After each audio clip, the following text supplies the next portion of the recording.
السلام علیکم ورحمۃ اللہ وبرکاتہ۔ سورہ بنی اسرائیل ہماری شروع ہے۔ آپ نے پچھلے درس میں آخر پہ یہ سماعت فرمایا تھا جب اللہ پاک نے سارے فرشتوں کو حکم فرمایا کہ سجدہ کرو حضرت آدم علیہ السلام کو، تو ابلیس نے نہیں کیا تھا، باقی ساروں نے سجدہ کیا۔ اس پر وہ ساری بات چیت ہوئی تھی۔ جب وہ آگے سے مزید غرور اور تکبر میں آ گیا، پھر اس نے مہلت مانگی، اللہ پاک نے مہلت بھی دی اور اپنے بندوں کا ذکر بھی فرمایا۔ جو آگے کی آیات ہیں، آیت مبارکہ نمبر 66، اس میں ارشاد باری تعالیٰ ہے، وہ کافر جو اللہ تعالیٰ کی عبادت کے بجائے بتوں کی پوجا شروع کر دیے، ان کو اللہ پاک مخاطب کر کے فرماتا ہے نبی پاک صلی اللہ علیہ وآلہ وسلم کے واسطے سے، ربکم الذی، تمہارا رب وہی ہے، یزجی لکم الفلک،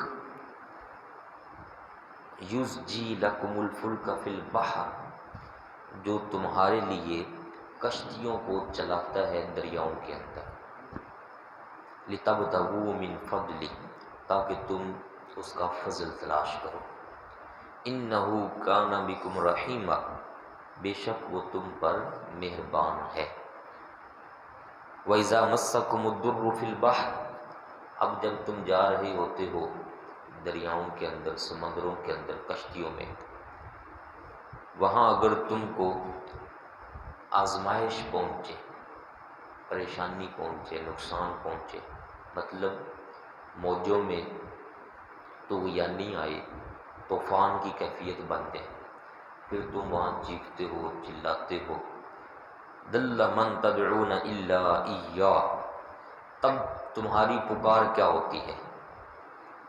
فرمایا کہ تب تم سے وہ سارے گم ہو جاتے ہیں جن کی تم پوجا کر رہے ہوتے ہو، بلکہ اس وقت تم صرف اور صرف مجھے ہی پکار رہے ہوتے ہو، تب اللہ تعالیٰ کو پکارتے ہیں۔ اب وہ بت شوت جو رکھے ہوتے ہیں اپنے گھروں میں، کہتے ہیں وہ وہی رہ گئے، اب یہاں سمندر میں اس طوفان سے اگر ہمیں کوئی بچا سکتے ہیں تو وہ اللہ تعالیٰ ہی۔ فرمایا تب تم مجھے بلاتے ہو، پکارتے بھی ہو، فلما نجاکم الی البر، جب ہم تمہیں نجات عطا فرما دیتے ہیں، خشکی کی طرف لے جاتے ہیں، اعرضتم، تم پھر ہم سے منہ پھیر لیتے ہو، وَكَانَ الْإِنسَانُ كَفُورًا، فرمایا انسان بڑا ناشکرا ہے، بڑا ناشکر ہے۔ اچھا یہ دیکھیے اللہ پاک کا انداز کمال انداز ہوتا ہے، کتابوں کی سردار کتاب ہے نا جی قرآن مجید۔ فرمایا کہ جب تم سمندروں سے بچا کر خشکی پر پہنچا دیے گئے، تو اب تم وہاں بے خوف کیسے ہو گئے؟ اب جب خشکی پر پھر رہے ہو تو کیا اللہ تعالیٰ اس پر قادر نہیں کہ وہ زمین کو پھاڑ دے؟ جہاں چل رہے ہو کیا اللہ پاک اس پر قادر نہیں کہ وہ وہاں سے زمین کو پھاڑے اور تمہیں زمین کے اندر دھنسا دے؟ افامنتم، کیا تم بے خوف ہو گئے، نہ ڈر ہو گئے، ان یخسف بکم جانب البر، کہ جب تم خشکی کے کناروں میں ہو تو وہاں ہی وہ تمہیں دھنسا دے، اور یرسل علیکم حاصبا، یا خشکی میں جب تم چل رہے ہو تو اوپر سے تمہارے اوپر پتھروں کی بارش برسا دے، ثم لا تجدوا لکم وکیلا، پھر تمہارا وہاں کوئی حمایتی بھی نہیں ہوگا۔ کیا اس سے بے خوف ہو گئے؟ اس کی مثال آپ سب بھائی جانتے ہیں، قارون کو زمین میں دھنسا دیا گیا تھا، اس وقت جب وہ حضرت موسیٰ علیہ السلام کے ساتھ بحث مباحثہ کر رہا تھا اور بہت بڑی پلاننگ بنا کے نعوذ باللہ من ذالک حضرت موسیٰ علیہ السلام کو کی شان میں وہ کمی کرنا چاہ رہا تھا، بہت بڑی پلاننگ تھی اس کی، وہ آگے انشاءاللہ جب آئے گا تو اس کا تذکرہ کریں گے تفصیل کے ساتھ۔ اس نے چند ٹکوں کے اوپر ایک عورت کو بھی تیار کر لیا تھا جو آپ پر نعوذ باللہ الزام لگائے، اور بڑی اس نے پیسہ لٹایا تھا قارون نے حضرت موسیٰ علیہ السلام کو دنیا والوں کے سامنے کچھ اور دکھانے کے لیے، لیکن اللہ تبارک و تعالی چونکہ موسیٰ علیہ السلام کا بھی رب ہے، تو اللہ پاک نے حضرت موسیٰ علیہ السلام کی کمال کی حفاظت فرمائی تھی، اور قارون کو جہاں کھڑا تھا وہیں دنسا دیا گیا زمین میں۔ جب گھٹنوں تک گیا تو یہ کہنے لگا لوگوں کو کہ لوگوں دیکھ لو، میں تمہیں کہتا تھا نا معاذ اللہ کہ حضرت موسیٰ علیہ السلام یہ میری دولت کے پیچھے پڑ گئے ہیں اور مجھ سے دولت لینا چاہتے ہیں۔ تو اللہ پاک نے جو ہی یہ لفظ سنے اس کی زبان سے نکلے، حضرت موسیٰ علیہ السلام سے فرمایا آپ کیا چاہتے ہو؟ حضرت موسیٰ علیہ السلام نے عرض کی مولا میں چاہتا ہوں اس کی دولت جہاں کہیں بھی پڑی ہوئی ہے وہ وہیں پر زمین میں دنسا دی جائے۔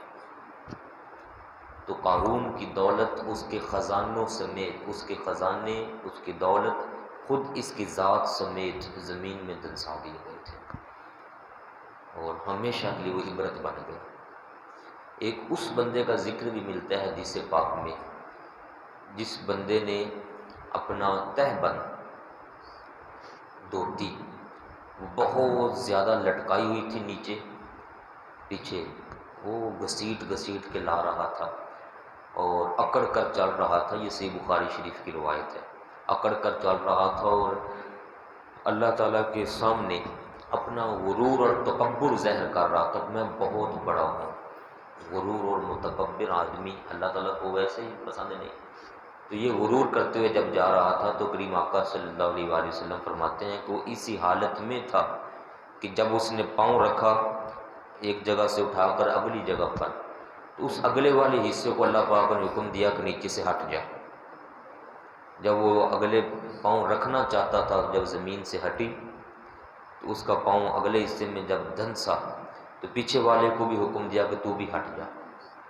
جب پیچھے والا حصہ بھی ہٹ گیا تو پورے کا پورا بندہ زمین کے اندر، اور آپ صلی اللہ علیہ وآلہ وسلم نے فرمایا قیامت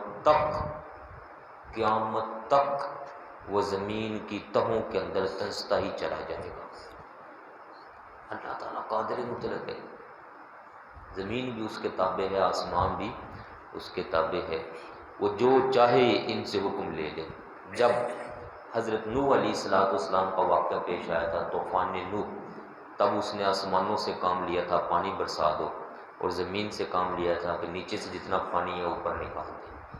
پھر وہ طوفان آیا جو تاریخ کی یادگار، اور آج تک دنیا بھر اس کا سوچ بھی لے تو ڈرتی ہے کہ اللہ پاک ویسے طوفان سے محفوظ رکھے۔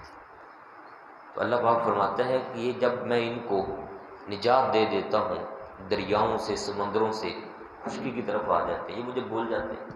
یہ بھول کیسے سکتے ہیں مجھے؟ اب یہ بت پرستی کیسے شروع کر سکتے ہیں؟ کیا یہ بے خوف ہو گئی اس چیز سے کہ میں ان کے نیچے سے زمین کو ہٹا کر انہیں زمین میں دنسا دوں، یا ادھر ہی چل رہے ہوں جب تو ان پر اوپر سے پتھروں کی بارش برسا دوں؟ ام امنتم ان یعیدکم فیہ تارۃ اخری، یا یہ اس سے نہ ڈر ہو گئے، بے خوف ہو گئے کہ میں ان کی زندگی کو پھیر دوں اس طرح سے کہ یہ دوبارہ پھر سفر کرنا شروع ہو جائے سمندر میں، ان کے حالات ایسے بن جائیں ان کا دل چاہے نہیں آج کل موسم بڑا بالکل ٹھیک ہے اور چلو میں دوبارہ سمندر میں سفر کروں۔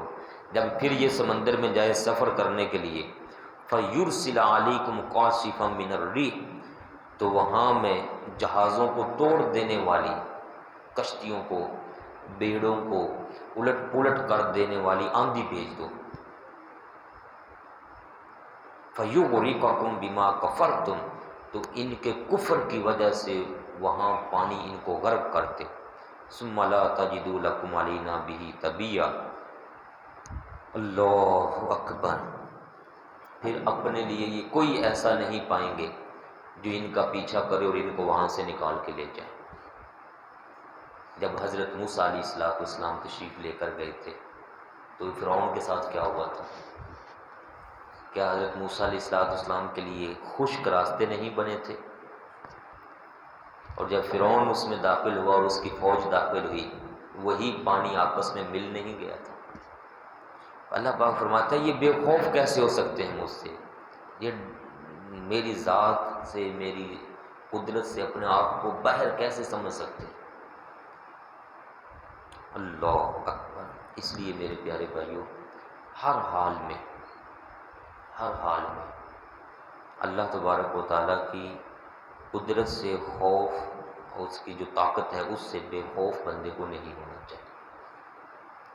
اللہ تعالیٰ قادر مطلق، وہ جب چاہے جو چاہے وہ کر دے، لیکن اس کا فضل ہے کہ وہ مہلت عطا فرماتا ہے۔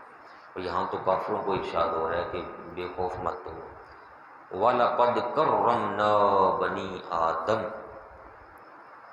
فرمایا ہم نے بنو آدم کو عزتوں کا تاج عطا فرمایا ہوا ہے۔ یہ وہ آیت ہے جس میں اشرف المخلوقات ہونے کا ذکر ہے، انسان کے اشرف المخلوقات ہونے کا ذکر۔ یہ دو آیتیں ہیں قرآن عظیم میں۔ ایک میں آتا ہے وہ جو سورہ والتین کے اندر ہے، والتین والزیتون وطور سینین وہذا البلد الامین لقد خلقنا الانسان فی احسن تقویم۔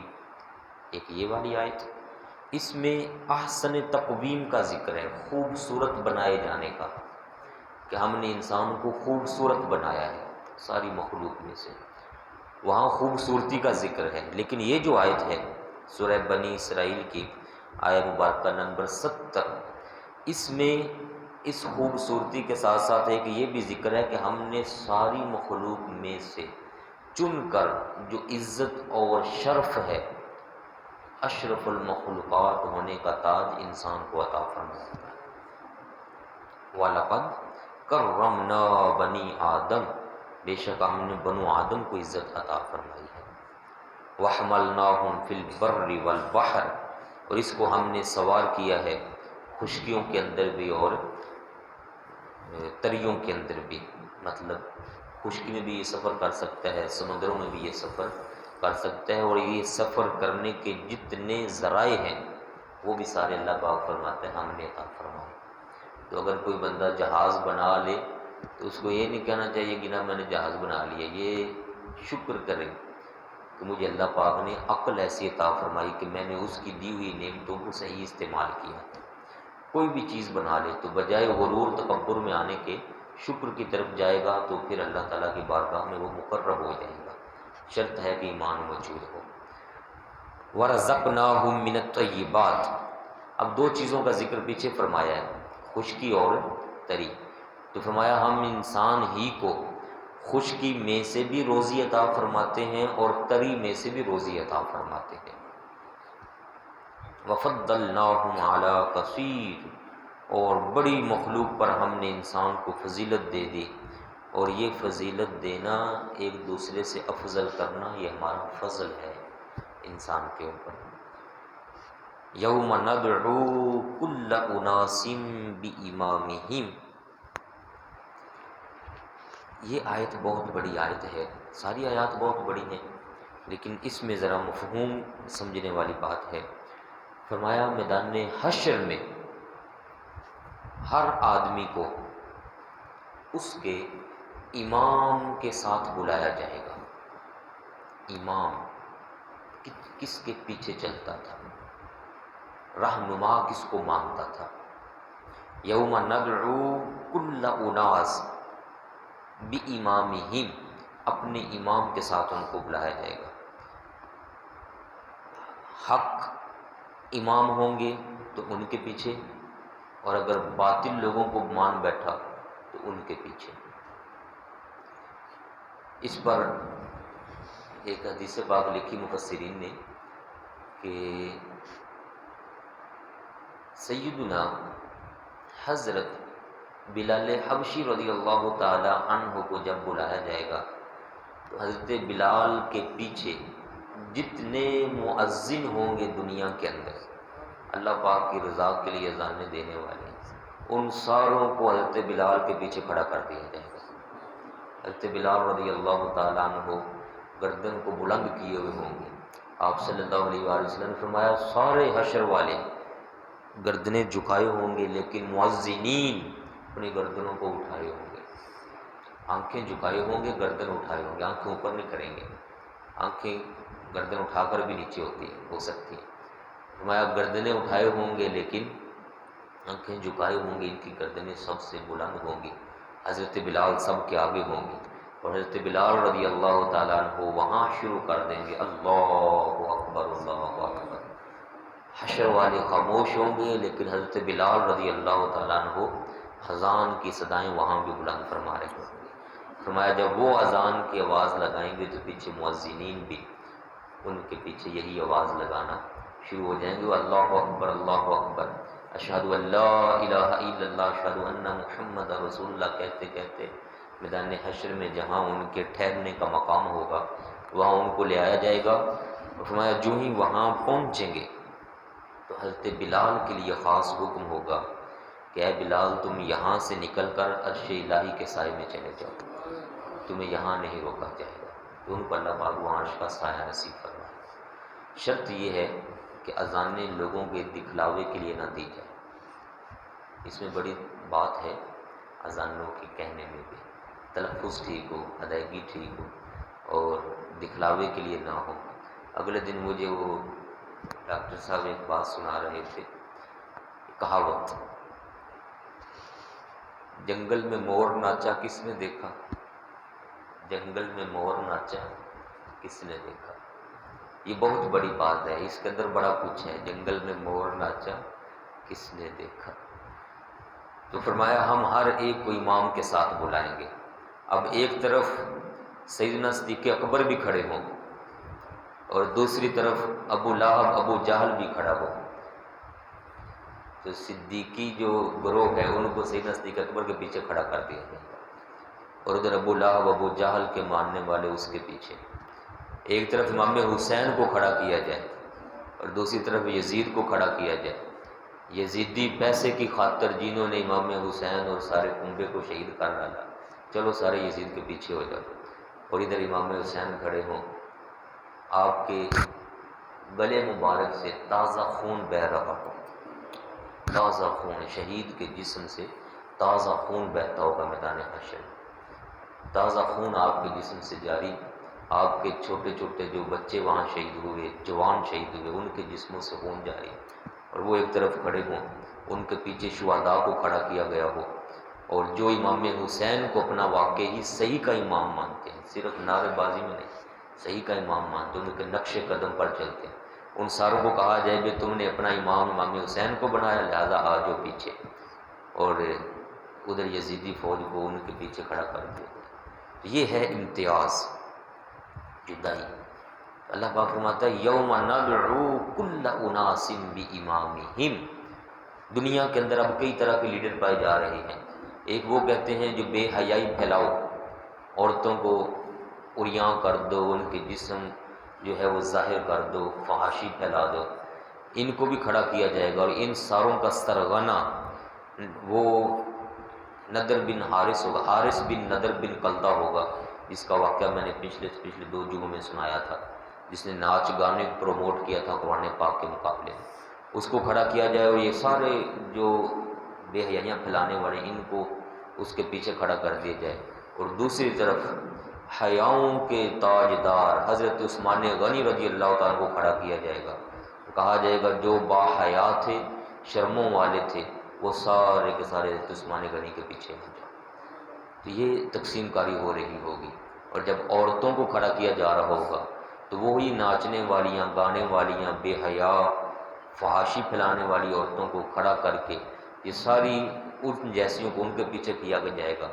اور جب حیا کا اور باپردہ خواتین کا ذکر ہو رہا ہوگا اس میں آل پاک کی خواتین کو کھڑا کر کے ان کے پیچھے ساری امت کی خواتین کو کھڑا کر دیا جائے گا جنہوں نے حیا کو پروموٹ کیا ہوگا, باوقار بن کر جنہوں نے زندگی گزاری اور فحاشی نہیں پھیلائی ہوگی. اب اس میں اللہ پاک نے ہمارے لیے چوائس دے دی ہوئی ہے کہ تم دیکھ لو کس کے پیچھے کھڑا ہونا چاہتے ہو, اختیار ہے ہمارے پاس. فَأَلْهَمَهَا فُجُورَهَا وَتَقْوَاهَا. دل کو بتا دیا اللہ پاک نے کہ صحیح راستہ یہ ہے، برا راستہ یہ ہے۔ ہم نماز میں تو مانگ لیتے ہیں اهدنا الصراط المستقیم صراط الذین انعمت علیہم، اے مولا ان کے راستے پر چلانا جن پر تیرا انعام ہوا ہے۔ انعام کن پر ہوا؟ قرآن عظیم فرماتا ہے 5ویں پارے میں انعم اللہ علیہم من النبیین والصدیقین والشہداء والصالحین وحسن اولئک رفیقا، فرمایا جن کے ساتھی یہ بن جائیں بتاؤ وہ کتنا کمال کا ساتھ ان کو نصیب ہو گیا۔ انبیاء، صدیقین، شہداء، صالحین کا ساتھ مل جائے، یہ ہم نماز میں مانگ لیتے ہیں یا اللہ ان کا ساتھ دینا کیونکہ تیرا انعام ان پر ہوا۔ اور غیر المغضوب علیہم ولا الضالین، غیر المغضوب علیہم ولا الضالین، گمراہوں کا جن پر تیرا غضب ہوا ان کا راستہ مت دینا۔ ہم ان سے بچنے کی دعا بھی مانگ لیتے ہیں، لیکن جوں ہی اسلام پھیلا، السلام علیکم ورحمۃ اللہ، السلام علیکم، اب گئے، اب کن کے راستے پر چل رہے ہیں؟ مسجد سے اسلام پھیر کر نماز سے انبیاء کے راستے پر چل رہے ہیں، صدیقین کے راستے پر چل رہے ہیں، شہداء کے راستے پر، صالحین کے راستے پر، جو ان کی تعلیمات تھیں وہ اپنا رہے ہیں، جاتے آتے ہوئے اپنا نظام زندگی ویسا بنا لیا۔ یہ عجیب ایک ماحول بنایا ہوا ہے معاشرے کے اندر، لوگوں نے ادھر آ کے یا اللہ اہدنا الصراط المستقیم، اور جو ہی اسلام پھیر کے نکلے کتنے لوگ ایسے ہیں جو باہر جا کر انبیاء علیہ السلام کے مخالف باتیں کر رہے ہوتے ہیں، ان کی تعلیمات کے مخالف باتیں کر رہے ہوتے ہیں، جو انہوں نے پوری دنیا کو سنوارنے کے لیے، گمراہی سے بچانے کے لیے ارشادات کو، ان کے مخالف پروپیگنڈا بنا رہے ہوتے ہیں۔ اس لیے وہ بابا جان سرکار فرمایا کرتے تھے اکثر، دو کشتیاں والا ڈوب مردہ تو قدم ٹکا لے ایک پاسے، دو گھر دا پرونا بھکھا مردہ جڑی لب دیو کھا لے ایک پاسے، دو خسماں والی رن نہ وسے تو عقد پڑھا لے ایک پاسے، نکاح ایک پاسے کروا رہے، دو خسماں والی رن کدے نہیں وستے۔ اس میں وہ بھی ہے، نالے دنیا دے وچ لت رکھنا ہے، نالے درویشی والا پکھ رکھنا ہے، نالے دنیا دے وچ لت رکھنا ہے، نالے درویشی والا پکھ رکھنا ہے، دو گھر دا پرونا بھکھا مردہ جڑی لب دیو کھا لے ایک پاسے۔ تو بندے نو خالص ہونا چاہیے، خالص۔ یہ اگلے دن ایک شادی تھی، وہاں میں گیا ہوا تھا رات کے ٹائم، تو سارے حال میں میں نے دیکھا کہ لوگ مجھے غور غور سے دیکھتے ہیں، حالانکہ وہاں لوگ مہنگے مہنگے سوٹ پہن کے آئے ہوئے تھے، 3 پیس سوٹ اور بوٹ اور نیچے سے بالوں کے سٹائل، کسی نے بال یہاں سے اٹھوا کر وہ اوپر کو کیے ہوئے ہیں، کسی نے ادھر سے کیے ہوئے ہیں، کسی نے ادھر سے، میں یہ سادہ سا سوٹ پہنے ہوئے، سر پہ پگڑی شریف رکھے ہوئے، وہی جوتا جو میں عام یہاں پہن کے پھر رہا ہوتا ہے وہی پہن کے میں بھی وہاں بیٹھا ہوا تھا۔ تو میں نے غور کیا کہ جو بھی آتا ہے وہ مجھے دیکھتا ہے، مجھے اندر اندر خوشی ہوئی کہ آج کا اصل میں جو دلہا ہے وہ اگرچہ کوئی اور ہے، لیکن لوگوں کی نظروں کا محور تو میں بنا ہوا ہوں۔ کیوں؟ کیونکہ میرے جیسا لباس پوری محفل میں مجلس میں کسی کا نہیں تھا، سارے شادی حال میں میرے جیسا لباس نہیں تھا کسی، تو وہ ایک دس ان کی خیر کہ یہ تھے آگے بہ گیا اس طرح، لیکن میں یقین جانے اندر بیٹھے بیٹھے شکر کر رہا تھا، کوئی نہیں، کھانا میں نے بھی وہی ہے جو ان کو نصیب ہونے ہیں، وہ کوئی اور تو نہیں کھائیں گے، وہی کھائیں گے جو میرے نصیب میں ہے، جو ان کے ہے، جو دعوت یہاں وہ کریں گے وہی سارے کھائیں گے۔ اور جب کھانا لگ گیا تو سوٹ بوٹ سب بھول گئے، دوڑے کھانا لینے کے لیے، وہ ہلکے ہوتے ہیں جیسے لوگ دھکے دے رہے ہیں، میں وہیں بیٹھا ہوں آرام سے، میں نہیں گیا۔ وہ ایک بندے نے مجھے دیکھا، کہتے ہیں حضرت صاحب یہ چاپے پانا پڑے گا، میں کہ جو رب مجھے وہاں سے یہاں تک لے کے آیا نا وہ کھانا میرے آگے بھی پہنچائے گا، میں نہیں جاؤں گا وہاں۔ ایک دوسرا بندہ آیا، اس نے پھر آ کر کھانا وغیرہ سارا ڈالنا شروع کیا، اور اسی ہی کیفیت میں تھے کہ جس نے مجھے دعوت دی ہوئی تھی وہ بندہ بھی پھر آ گیا، اس نے کہا یہ میں تھوڑا مصروف ہو گیا سی تو معذرت۔ میں نے کہا کوئی بات نہیں، میں خوش ہوں، میں پریشان نہیں بیٹھا ہوں، نہ مجھے غم نہ کسی قسم کا دکھ بھی نہیں، میں بالکل خوش ہو کے راضی ہو کے یہاں بیٹھا ہوں۔ میں دیکھ رہا ہوں کہ اللہ پاک نے کتنا فضل فرمایا ہوا ہے میرے اوپر، میں نے شکر بھی کیا اللہ کا۔ اس لیے میرے پیارے بھائیوں، اپنا زاویہ نظر، زاویہ سوچ، زاویہ تفکر، زاویہ زندگی یہ بندے کا درست ہونا چاہیے۔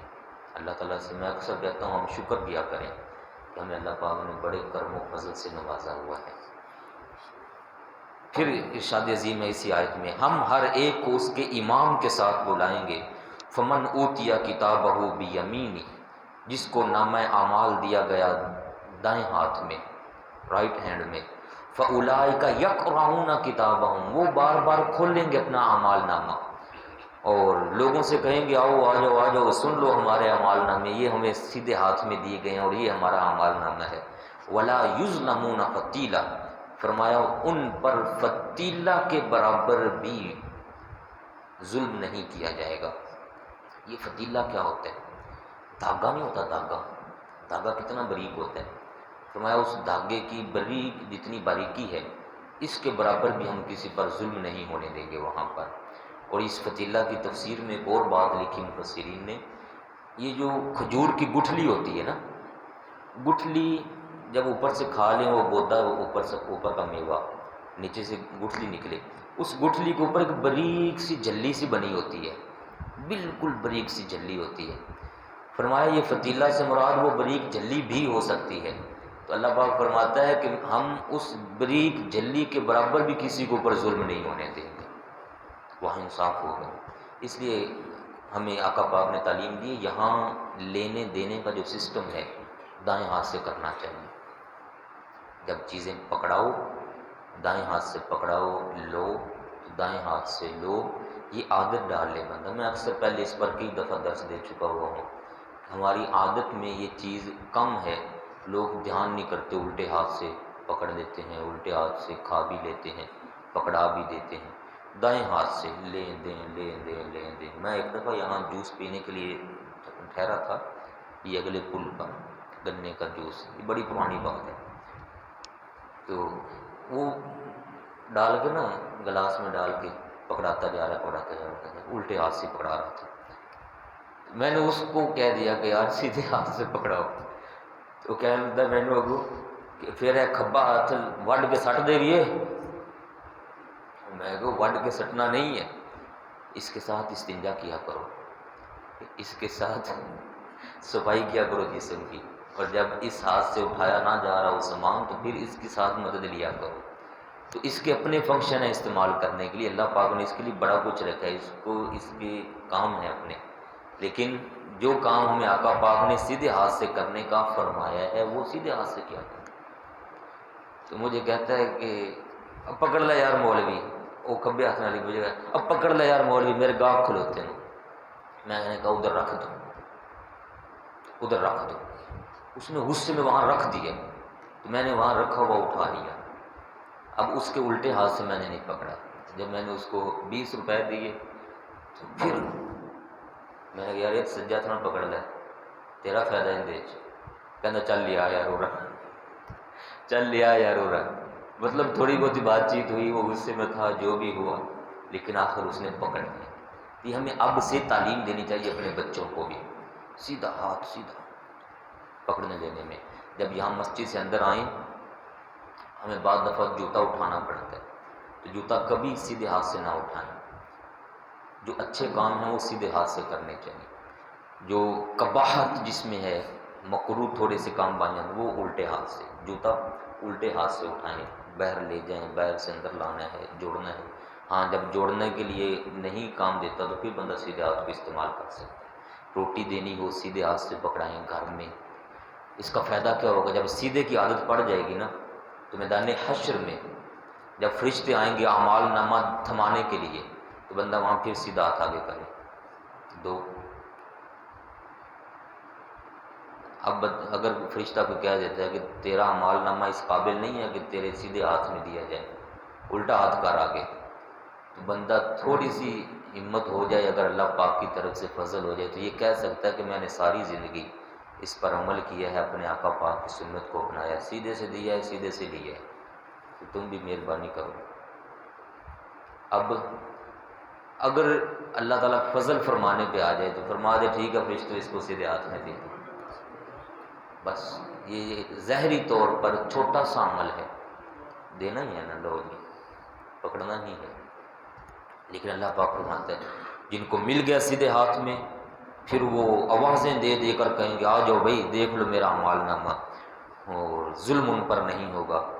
لیکن ومن کان فی ھذہ اعمی، جو ہماری اسلامی تعلیمات سے، قرآن پاک کی تعلیمات سے، اس کی رہنمائی سے دنیا کے اندر اندھا ہو گیا، یہ آنکھوں کا اندھا مراد نہیں ہے، یہ دل کا اندھا مراد ہے، جس نے دنیا کے اندر ہماری تعلیمات سے آنکھیں بند کر لی، تو وہ جب میدان حشر میں آئے گا تو وہ حقیقت میں ہی اندھا ہوگا۔ فَأُولَٰئِکَ وَمَنْ كَانَ فِي هَٰذِهِ أَعْمَىٰ فَهُوَ فِي الْآخِرَةِ أَعْمَىٰ، وہ آخرت میں بھی اندھا ہوگا، وَأَضَلُّ سَبِيلًا، اور وہ گمراہ ہوگا۔